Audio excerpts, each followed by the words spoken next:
Like I said, part of the prompt for this conference was the fact that I wrote or co-wrote a couple of books on this topic. I was really grateful to a lot of you, since you're my students, for helpful dialogue over the course of a couple of months. So you all get a thank you and a bunch of my books, actually, for the contributions you've made through our discussions. But I just figured I'd very briefly discuss with you guys a little bit about how I came up with some of the ideas and a little bit about what it's about.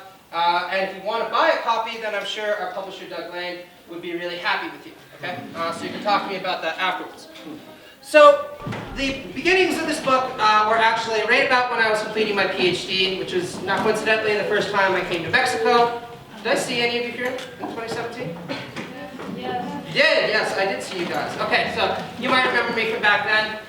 So I had just finished off my doctorate. I had no idea what I was supposed to do with my life, as so many postdoctoral people do. And I wound up coming here for a bunch of conferences where I presented with Dan and Marion in the first place. But of course, like a lot of you and with a lot of people back home in Canada, I was shocked by the election of Donald Trump. I remember I was having a couple beers, really more than a couple of beers, the night when he was elected. Because like many people, I was sure that Hillary was going to be the Democratic president, and I was going to write angry articles complaining about it and how she wasn't really progressive at all. But then I had to deal with the reality of a genuine racist in the White House. So I was working for the Committee for International Justice and Accountability at the time. I just completed my postdoctoral work, and I was really struck by the fact that a lot of the kind of conservative rhetoric that you saw was really different than what I had been led to believe. You know, a lot of this stuff about alternative facts or truth is not truth that you see coming from people like Kellyanne Conway or Rudy Giuliani seemed a lot closer to me to what I might expect from the political left, at least within the pop culture sphere, right? This idea that, well, everyone has their own truth, right? You know, your identity is what's important, believe what you want to believe. You know, it's really all a matter of perspective. And this led me to take a deeper look back into the history of conservative thought. Those of you who suffered through a couple of my classical political thought classes or citizenship democracy know what this is kind of like. And I started to try to figure out, were there any intellectual precedents for this shift towards what I call postmodern conservatism? And the pieces to this all kind of came together when I published a few articles on the topic, some of which got me really angry emails, as you might imagine. But Palgrave Macmillan wrote to me and they said, "We really like one of these articles that you've done, would you like to release a book with us?" And of course, I said, why not? You know, I'll just take on more work because that's what I do. Then a couple of months later on, I kind of gathered a few of the essays that I had published together with people like Dave or Conrad, and we decided to publish that as another book, which is the Zer0 book, What is Postmodern Conservatism? So all this in the last couple of years. My favorite picture of the Great Orange Monster. So I'm not going to be able to summarize the whole book to you because, again, I want to be pretty brief. Just very, very quickly, I look back at the history of conservatism to try to understand how did this development occur. And what I realized is that, counter to my initial suppositions, there was a lot more parallels between what we're going on now, this whole post-truth or what is truth or you have our facts and alternative facts, and the history of conservatism more generally. So who here remembers all those fun classes we had on Edmund Burke? Anybody remember? Edmund Burke? You should have been paying a little bit more attention, okay? So, Edmund Burke, if you might remember. Sorry? It was true, it was a couple semesters ago, okay? So, looking at Edmund Burke and Joseph de Maistre, you might remember we also slogged through in a couple of my different classes, I noticed that a lot of their writings were characterized by hostility and suspicion towards what's sometimes called Enlightenment reason. Enlightenment reason, putting it really simply, is the idea that our brain can kind of know the world, external to ourselves, right? Now, how we know the world and whether we can actually get it completely right, that's all a matter of debate within the Enlightenment project. Some people like Hume are more skeptical, some people are a little bit more optimistic, but this is generally the ambition. And what you see in Burkean and de Maistre epistemology, right, the theory of knowledge, is this sense that the Enlightenment project is bad. And it's bad for a lot of different reasons, but it can also be dangerous. So it's not just wrong epistemologically, it's dangerous because it leads people to stop believing in traditional sources of authority, whether that be religion, whether that be their culture, and therefore we need to push back against this Enlightenment project. So a good example of this would be Joseph de Maistre, right? Joseph de Maistre, anybody remember or want to tell me from the class who was Joseph de Maistre? Somebody who's paying attention. There's big points if you do remember. Since a lot of you are still in citizenship and democracy. Joseph de Maistre. So remember, he was a Savoyard noble, okay? He reacted very strongly against the French Revolution, and he said that reason is fundamentally a destructive force. Why is it a destructive force? Because you can't prove the existence of God through reason. And we need to believe in God, and we need to believe in the authority figures that he puts on earth in order to have a stable order, right? So if it comes to saving reason, or saving the church and saving the throne, then there's no question about it, we need to get rid of reason and the whole Enlightenment project. Burke was a little bit more moderate in his approach, but there's a similar kind of outlook underpinning his work, right? So then I started looking at other conservative thinkers, kind of going down the line. Actually really very interesting. Some of these people I thought were very intelligent. Some of them maybe grind my teeth because, you know, as a progressive guy, I find it a little bit frustrating. But you can see many elements of this critique of Enlightenment reason and the belief that we should know the truth of the world and set up authority in conjunction with that throughout the history of the tradition. Okay? So some of you might know, we talked briefly about Michael Oakeshott. Michael Oakeshott is a British philosopher. He has a very famous essay called Rationalism in Politics. Does anyone want to take a guess as to what rationalism in politics is about? Do you think that he says rationalism in politics is a great thing? Anyone? Samantha? No? Okay. So, Michael Oakeshott says, you know, all these kind of lefty liberal types, they say that we need to make politics into some kind of science. And what he means by this, if you all remember, is utilitarianism, right? We calculate how to produce, what is it again? The greatest happiness. The greatest happiness for what? The greatest amount of. The greatest number of people. Good. I'm glad that slogan got through to a few. Okay. And he said politics shouldn't be treated like a science, right? The goal is not to produce the greatest happiness for the greatest number of people. The goal should instead to make people skeptical of science, and so that they put their faith in tradition instead, right? Reason cannot provide you with the answers to what the good life is. Tradition and faith and religion can instead. Okay? Then going forward, there's a very famous debate. Some of you might be interested in it if you're involved in LGBTQ politics. There's a debate between H.L.A. Hart, who's a very famous legal philosopher, and Lord Devlin. Some of you might remember this. We talked about Lord Devlin and some of my talks about Canada. Lord Devlin says, you know, Hart is also sitting there talking about how the point of politics is to make as many people happy as possible. But the point of politics isn't to make people happy. The point of politics is to reflect what he called prejudices of the man on the Clapham omnibus. And he says the man on the Clapham omnibus doesn't even need to be right. It's just that he's the average man. His views are the ones that should count. And I'm sure you can imagine who the man on the Clapham omnibus is. The man on the Clapham omnibus is the guy who likes to go to the pub on Friday, Thursday, probably Wednesday also, watches soccer, isn't really fond of all these weird fruity people walking around, definitely doesn't like that there are people with different skin color of him invading the United Kingdom. His views are the ones that should matter in politics, according to Lord Devlin. And then we get to Robert Bork. Some of you might know him. Very famous American jurist, lawyer, okay? Who's going to be on the Supreme Court until the Democrats decided they couldn't stomach him. But he slammed what he called the new class of leftists, saying that all these leftist intellectuals believe that we need to have universal truth. You know, universal truth is what we need, universal liberal values and universal liberal rights. That's not what we want. What we want, according to him, was respect for particularity. Okay? Difference, circumstance, and history. What he's talking about with this is, again, the prejudices of the nation, right? Historically, we don't like gays, we think that women are subordinate, and that's the way politics should go, right? These prejudices should be the ones that count, not the opinions of these fruity new class intellectuals who tell you that everyone has universal rights and should be allowed to live the way they want, right?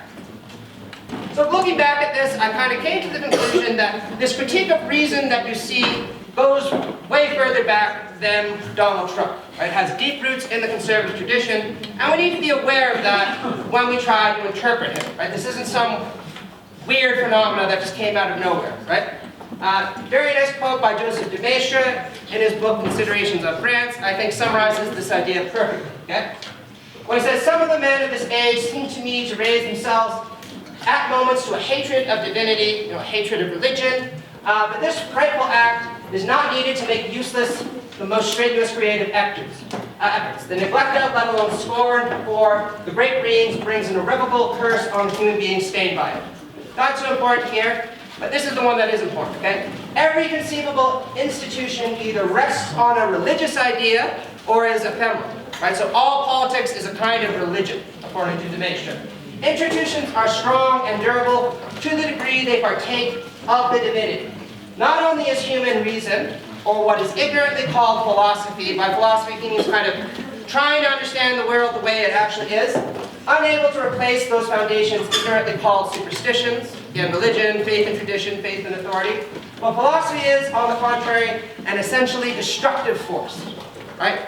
You don't need philosophy, right? Philosophy, if you remember Socrates, makes you ask all these things like, why should I obey? Is it really right for men to have so much power in our society? Should women have an equal say? We don't need all that. That's too much thinking. You should accept the prejudices of your clan, as it were. Okay? So this brings me, I'm going to try to be really fast here, to postmodern conservatism. Okay? So I said that postmodern conservatism is kind of the same idea as you saw in these traditionalist and high religious forms of conservatism, except with a big twist, right? Jazzed up for our digital age.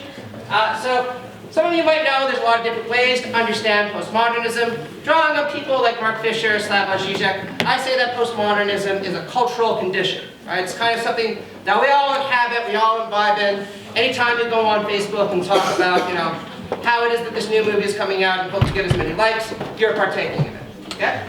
And postmodern conservatism was highly fostered by the developments of all kinds of new technologies, particularly the internet. Does anybody here watch Fox News? Everybody here watch Fox News? Tucker Carlson? You might know if you imbibe right-wing media kind of religiously like I do. A lot of them aren't really all that concerned with whether or not what they say is true or false. What they care about is two things, right? One is that it sells. That's very important, right? This is where the capitalist dimension of postmodern culture comes in. But they also want to make sure that their audience is in agreement with whatever it is that they put forward. They don't want to challenge their audience too much, because challenging the audience, of course, leads to critical thinking, leads to maybe deviating to a different kind of culture.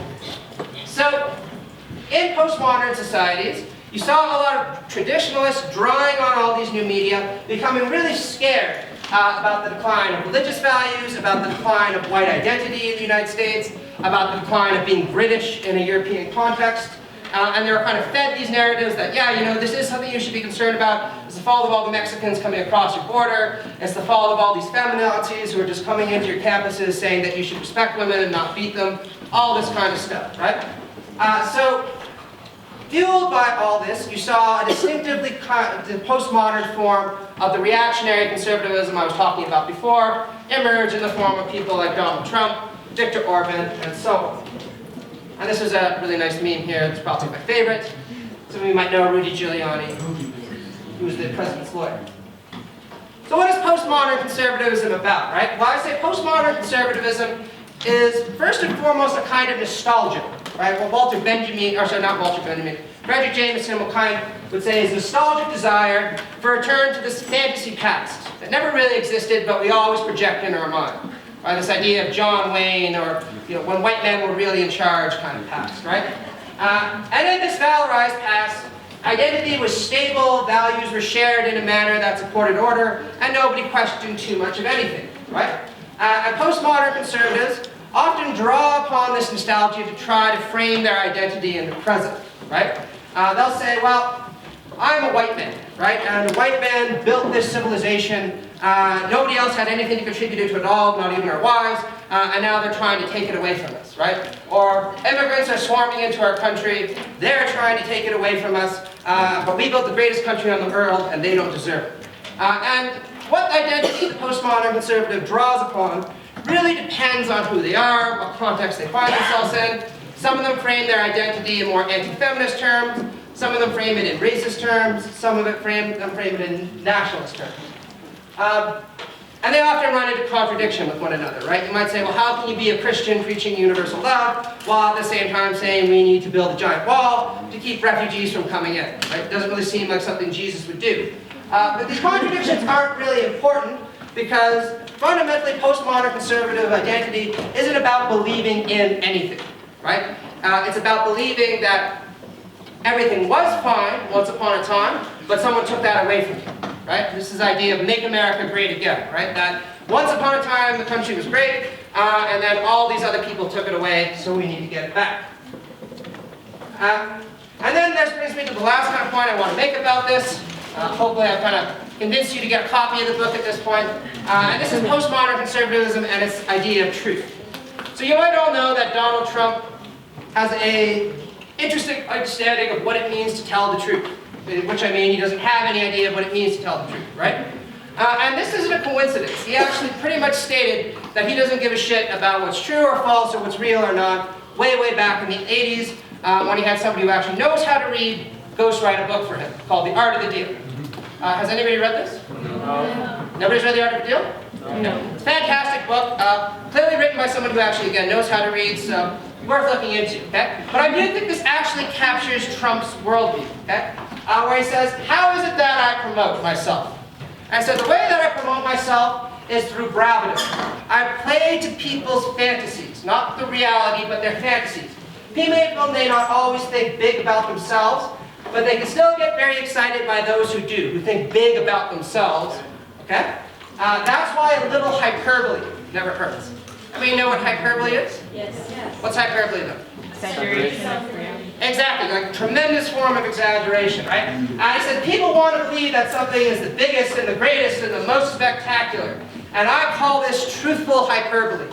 It's an innocent form of exaggeration and a very effective form of promotion, right? So basically, who gives a crap about what the reality is, whether I'm worth $30 million or $200 million? Who cares about whether the immigrants are actually swarming into the country or whether it's refugees, right? I'm just going to promote this form of truthful hyperbole because it gives people something to believe in, right? It's something bigger than themselves that they can invest themselves in, like the nation, like their race, like the idea that there's this horde of feminazis coming to take men's rights away, and so on. So this brought me to my comment on postmodern conservatism and truth, okay? So like conservatives back in the day, people like Joseph de Maistre or Edmund Burke, modern postmodern conservatives have a really weird, kind of messed up relationship with the truth. Some, like me, would call it kind of fucked up, okay? So postmodern conservatives, like their predecessors, do reject the idea of an Enlightenment truth, right? The idea that we can know the world through pure reason. Why is it that they reject it? Well, because they say, this idea that the world can be known through reason leads people to embrace all kinds of fruity liberal values, like the idea that, well, men and women might be equal, right? Or maybe we have to ask serious questions about whether life begins at conception, or if life does begin at conception, does it have consciousness, and so on and so forth. And we don't want them asking those kinds of questions, so they need to go. But postmodern conservatives also don't embrace what some associate with left-wing postmodern theories, right? This idea that, well, anything should just go, people should be allowed to follow their own mojo. You know, women have one way of experiencing the world, men have one way of experiencing the world, racialized identities have another way of exploring the world, and so on. Why is that? Because postmodern conservatives don't want to embrace epistemic pluralism because that might lead to political pluralism, right? If everyone has their own idea of truth and there's no such thing as truth with a capital T, then why should we try to enforce one way of doing things upon anyone? So postmodern conservative skepticism is strategic, right? They like to deploy it against liberals who are trying to invoke Enlightenment reason to castigate tradition or castigate religion or whatever it happens to be. But they aren't actually committed to this kind of skepticism because the minute it comes to their own views, of course that's where the skepticism needs to stop and where we just commit ourselves through faith to believing in this idea, this truthful hyperbole, right? So postmodern conservatism, some of you might know, I love these terms, is what I call rationalizing rather than rationalistic. It tries to retrospectively justify traditional values and ideas in order to stabilize their sense of identity. Yeah? No, I didn't quite understand the difference between rationalism and rationalistic. Okay, well I'm glad, I wish you brought that up in class at one point. Anybody want to tell me what's the difference between rationalizing and rationalistic? Or being a rationalizer or being rational? Yes? I think being rational is like explaining things through reason, and rationalizing is justifying through a sense of reason your ideas.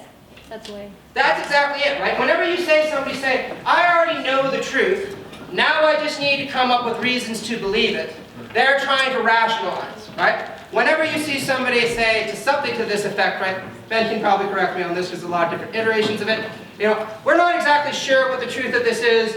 We need to figure out how do we know what's true. You know, all this kind of philosophy stuff that I'm sure all you're tired of hearing about, right? You know, do we know truth because the mind has access to it? Do we know truth because our senses have access to it? These are people who are trying to be rationalistic in the sense associated with the Enlightenment project, right? They want to build their idea of truth from the ground up.